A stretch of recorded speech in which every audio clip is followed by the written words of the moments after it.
Hello everyone, and welcome to another episode of Command Combat Battle Reports. Today we have an American Civil War game using Total War. It's the mod for the Civil War, a modification to Empire Total War. You may know it as Brother versus Brother, or Brother against Brother, something like that. This is supposed to be the Gettysburg battlefield. Once again, it's not exactly accurate, but it has certain flavors of it, and more importantly, it's just kind of a nice and somewhat fun battlefield here. You got a town right in the middle, you got the Union coming in from that side, Confederates coming in from that side, and the Union fighting on this side. So let's take a look at what the Union has. It's a rainy day here in Gettysburg. Again, that part isn't exactly historical. That was chosen by me, but I thought that would be an interesting flavor added here. We have some flooded plains here that makes it a little more difficult to go around in. So you got over here some Union engineers on the flank, 24-pound howitzers, Union engineers, Iron Brigade. It's a bunch of things mixed in. It's George McClellan's force. Engineers, of course he would have engineers, militia, and then you got some 3-inch ordnance mixed in with some Union infantry in here. Oh, the Iron Brigade is back here. Iron Brigade is one of the strongest units in the American Civil War. Some militia that's back there. And mixed in with some more artillery. A Napoleon, which is more short range, regular infantry, Parrott rifle, and regular infantry. It hasn't been moving, it's been sitting here, but that's kind of accurate to George McClellan. McClellan was known for being slow and just hesitant and not really getting his forces moving. Well, meanwhile, the Confederates are already moving. Well, out here we've got George A. Custer doing what he would do, which is riding out in the middle of somewhere completely alone. Looks like he's lost his bodyguard. Oh no, there they are. They're just divided by the river. But yeah, something Custer would do, ride way out in front of everybody. He's probably out here scouting to see where the Confederates were and what was going on. Confederates, meanwhile, you got Beauregard personally checking out what's going on ahead of his own forces. Got some cavalry. Now they're doing what they should be doing, sending out their cavalry to go scout ahead and see what's going on up there. Got John Mosby, who was a cavalry commander, so he's riding out there with his men to check out what's going on. Then you have the engineers, regular infantry. Who are they? Irish Brigade, Horse Artillery. Both sides had an Irish Brigade.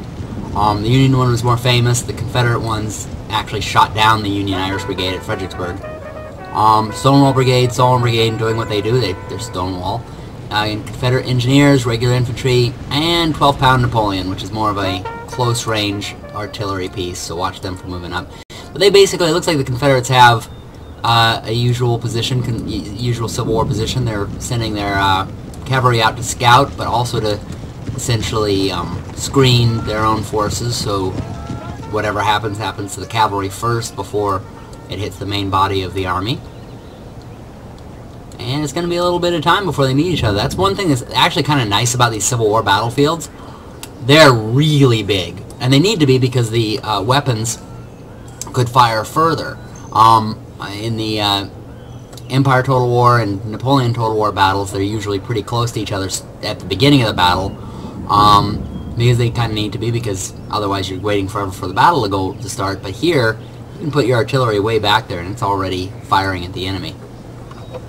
And it's also, I kind of like this as well because in this particular way you have the cavalry out there scouting. I like the fact that your battlefield isn't really decided for you. You decide where your battlefield is going to go. And you decide by sending your cavalry out there and you skirmish with the enemy cavalry, and whoever wins that initial kind of cavalry battle is the one who determines what the battlefield's going to be and where he's going to be able to position. And it looks like there's really not any skirmishing going on because McClellan is doing what McClellan does. I wonder if they programmed that in here, or if it's just a decision of... I believe it was a computer opponent was playing the Union here. At any rate, whatever choice, whether it was a person or a computer playing it,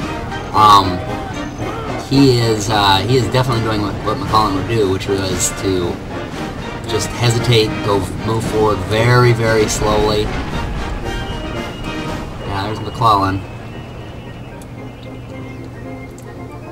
Finally, they're starting to fire. And yeah, they would fire at them from a distance. It would be like this, in that they would set up, and he was very good with artillery. You know, he actually did set up a good defensive position and a good good way of firing at the enemy, but he would do it from a still position while the enemy kind of ran circles around him.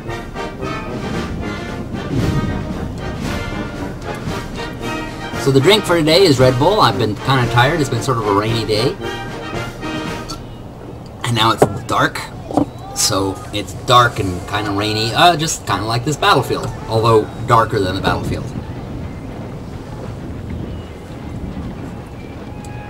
And it looks like the Union is kind of trying to avoid a fight at the moment, while the Confederates try to find a place to set up.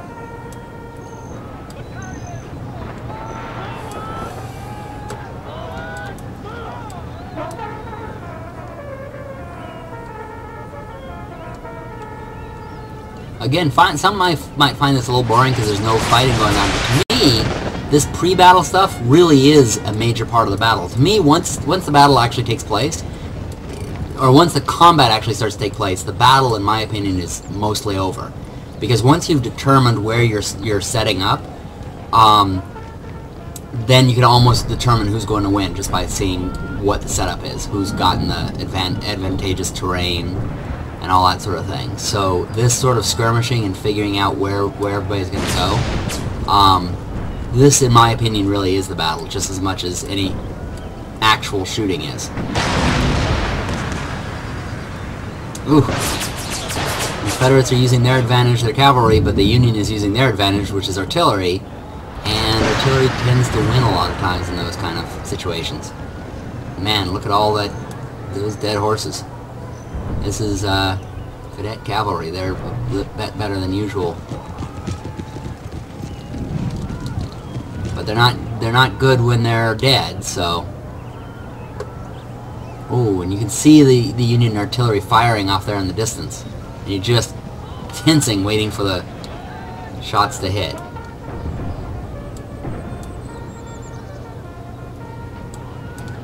Looks like the cavalry is just sort of dancing in the front, trying to dodge whatever shots are coming at them.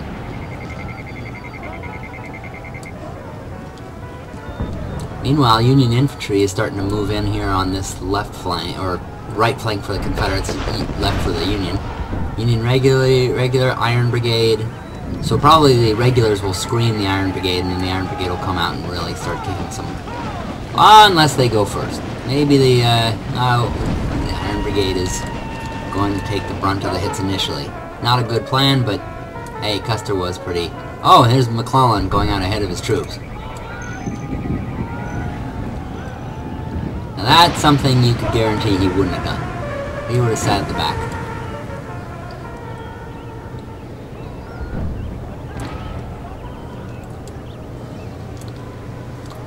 As I circle around here, I have this tracking shot. Should I have the music from Gettysburg going on? Oh! Ooh! Confederate cavalry just taking a pounding over there. And looks like they're retreating. Oh, but the Confederates do have some artillery set up here. So they're firing back. Having somewhat of an artillery duel, but it's more like artillery, each artillery unit shooting the other side's infantry. And the Confederates are losing a lot of their cavalry here and sending in some more. Oh, but they're charging after the commander there, Custer. Custer's doing his regular brave thing of, no, I'll stand here, I can die, it's Custer's last stand. And Custer's getting eaten up.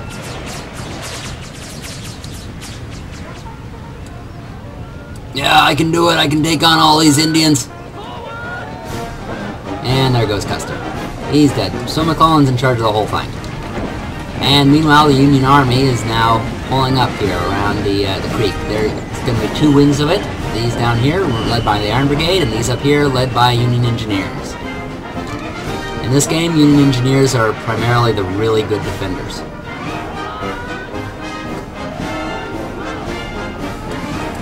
Confederate cavalry better be careful, or they're going to get eaten up. Oh, they're fine with that. They're going to kind of milling about there. Now we're gonna get that one last guy in Custer's unit. We got it. There can be no survivors. Oh, they're gonna come around here to the back. Or they're just gonna stop there at the creek and get swallowed up by the engineers. Looks like they're trying to get to some of the Union flanks here. Get like an initial hit on them while they're still in motion. But they're getting shot at from behind. They're just not... Oh, from the engineers and from the Iron Brigade up there.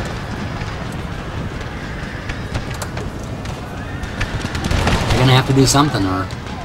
Yep, no, they're done for. They're running away. The survivors, at least. Not sure they would... Maybe they were just... I don't know what their plan was. It might have been just to slow them down while the infantry got set up. Looks like actually their infantry's getting well set up here, though. Looks like what they're going to do is try to make their stand at the creek, make the Union have to come across that little land bridge there, and have advantageous terrain. So they sacrificed their cavalry in order to have a good position here. I don't know if that's going to pay off, but we'll see. Now you got the Confederate engineers, Stonewall Brigade coming all running back here to try to take their position behind that creek. And this looks like this will be where the battle takes place.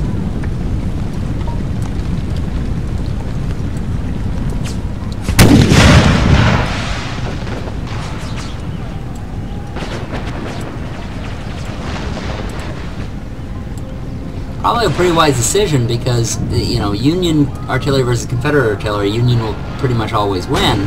But you get behind these buildings here, you get on this other side of this town, now you're taking on infantry versus infantry behind the town, and there you'll have the Confederate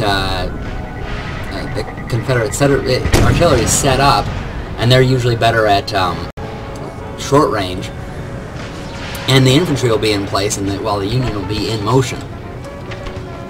So it looks like they have their line set up, and they've got this line out here maybe as bait or something. Stonewall Brigade. Well, it's always a risk to put one of your best units out there, but at the same time, it really does. It really is convincing to the enemy that and causes them to really want to come in and get you. They think they can take out the Iron Brigade, then they're a little bit more likely to come in. So it's a little bit better bait. So you are sacrificing a lot of your strongest men.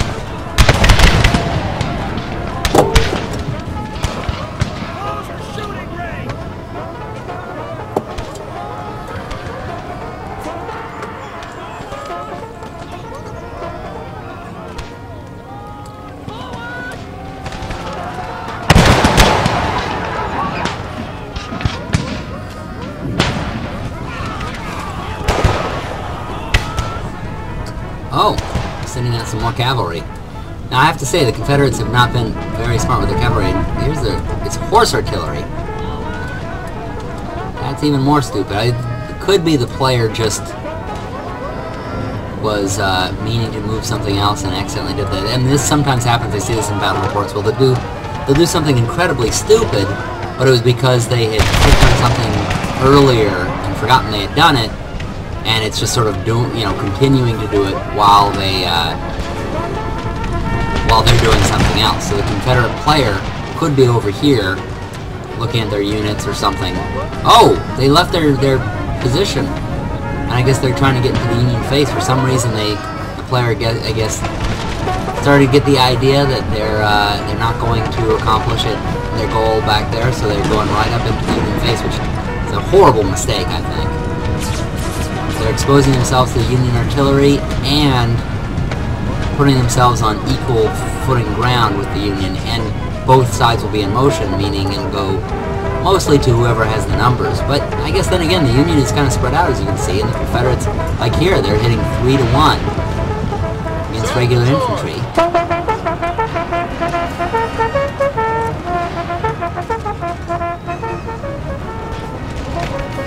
And over here seems to be, the numbers seem to be in the Confederates' favor, so maybe it wasn't such a mistake.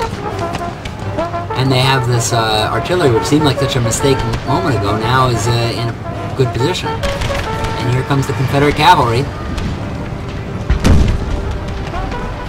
I'm not sure where they're going, but there they go.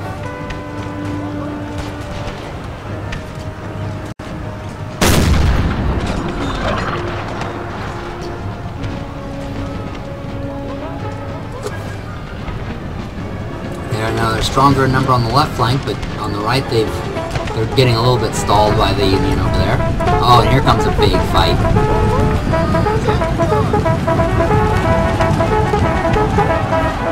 That's like something you'd see out of medieval Total War. Just two forces running up and smashing into each other. Oh, there's where that Confederate cavalry finally hit. Guess there was maybe some people in the back who thought they were safe. McClellan coming over here probably to rally his men. Tell him to keep fighting. Now McClellan was pretty beloved, even though he was a really incompetent commander and didn't get a lot done.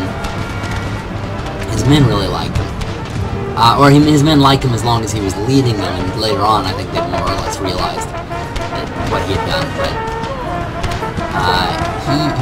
he really had a way of lifting his men's spirits. So which commander is this? Mosby, alright. Watching over the infantry for some reason.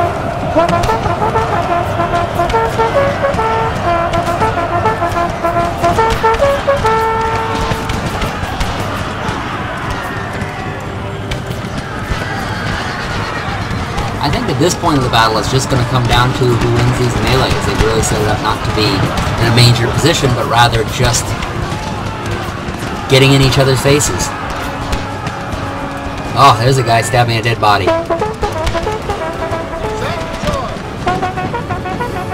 Oh, it looks like the Yankees won that particular skirmish. Let's see over on this other side. How is it going? There's a firefight right here in the center that doesn't seem to be going very well for the Confederates.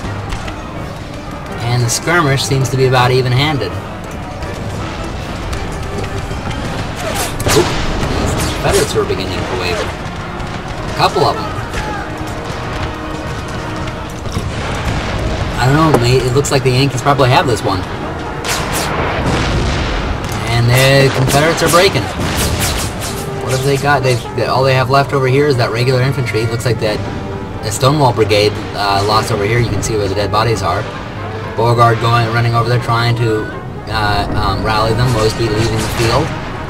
And with everybody leaving the field, with all the Confederates leaving the field, I think that pretty much does it. You do have some Confederate artillery, but the artillery really can't do it on their own.